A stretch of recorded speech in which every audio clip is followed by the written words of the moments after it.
Hi everyone, and welcome to episode 12 of the Ask the Coach show. I'm Jeff Plum, and with me, as always, is Alois Rosario. Hi Alois, how are you going? Hi Jeff, yeah, going well this morning? Excellent. Looking forward to answering some good questions. I hope so. Yeah, we've got a lot of good questions today, so let's get stuck into them. Let me bring up the first question. So the first question is from Bob. And Bob says, I play with inverted rubber or the normal spinny rubber, and he plays against a hardback penhold player, and he has no problem hitting through chops and various spins. But what he finds most difficult is returning his general shots. He normally hits them into the net. Any suggestions?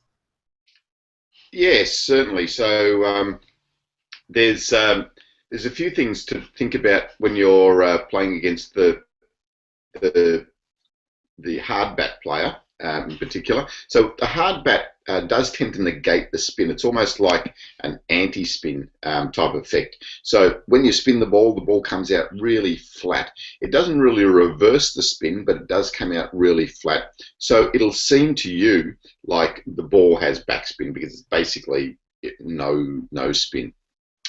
So what you need to do is think about on that ball, thinking about lifting that much more. So when they play the flat ball with the hard bat, you need to lift that ball a lot more. The thing that the hard bat players don't like is more spin. So if you just put a gentle amount of spin, backspin, top spin, it's quite easy for them to hit through it. But if you play with heavier spin, heavy backspin or heavy topspin, it becomes difficult.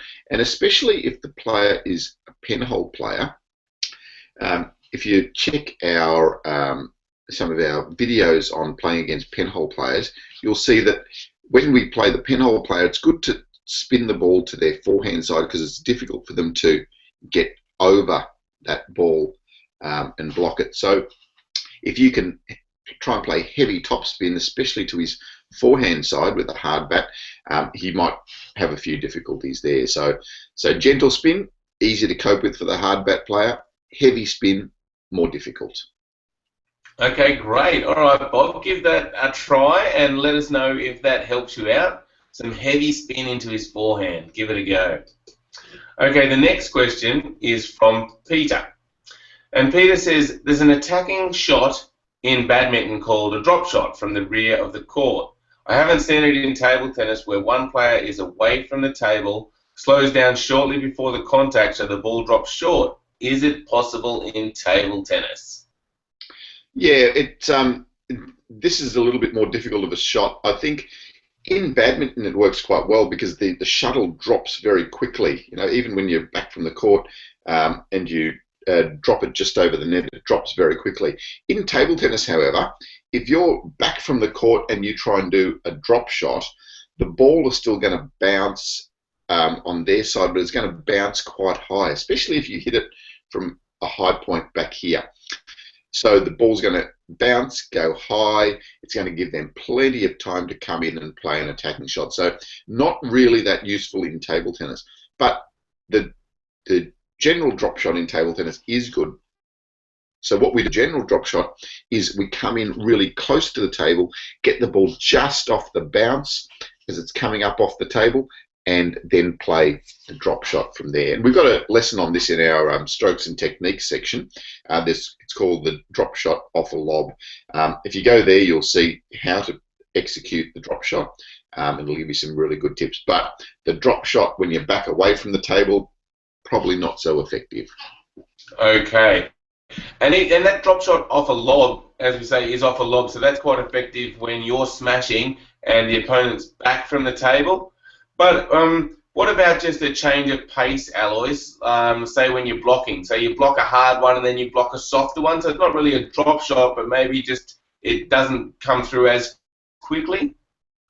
Yeah, anything like that is can be useful. So just a gentle change of pace can disrupt the timing of the other person. So as you say, if you're playing a faster counter hitting rally and then just slow one up, it can muck them up as long as they're not in good position.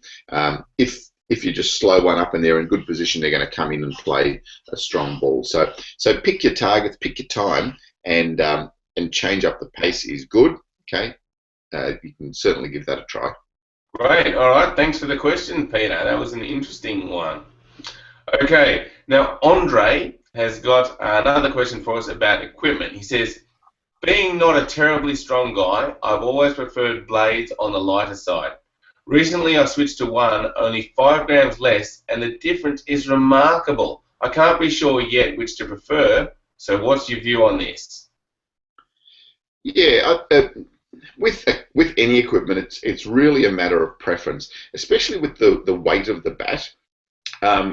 It just needs to feel comfortable in your hand, and you need to feel comfortable to be able to swing the bat quickly. So I always say with equipment, make sure you pick it up, have a feel of it, see what it feels like, see what the handle feels like in your hand, see how heavy it is in your hand, and then go from there. So yeah, certainly if you prefer that lighter bat and it feels good, then that's probably a good choice for you.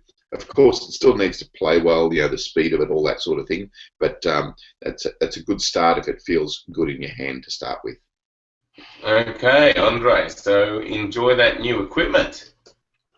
Now, Gregory has asked us a question, and he says, my issue is that I'm practicing at a club on a standard ITTF-sized table, but the one at his office, it lays on top of a billiards table, which is about 9 centimetres higher, so it's higher up off the ground, and he's having trouble with that. So how can he adjust his strokes so that he can perform better at his office where the table's actually higher up off the ground?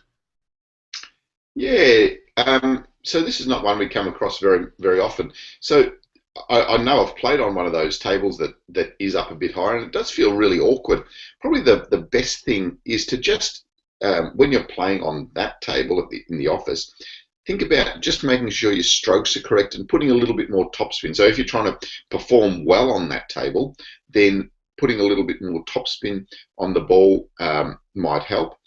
But really, there is a bit of a difference, and it's not an easy difference to counteract.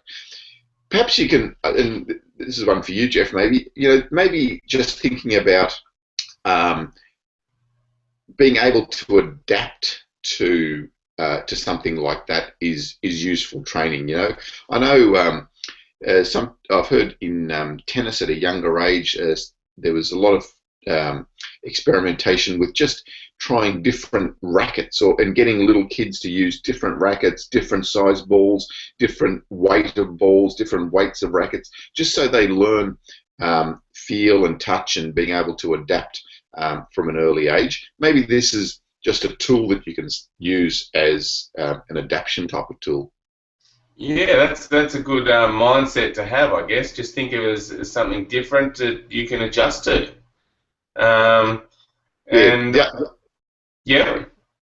other option is to just go and try and get that office to buy a new table. Yes, that's a good idea. Get rid of the billiards and stick with the table tennis.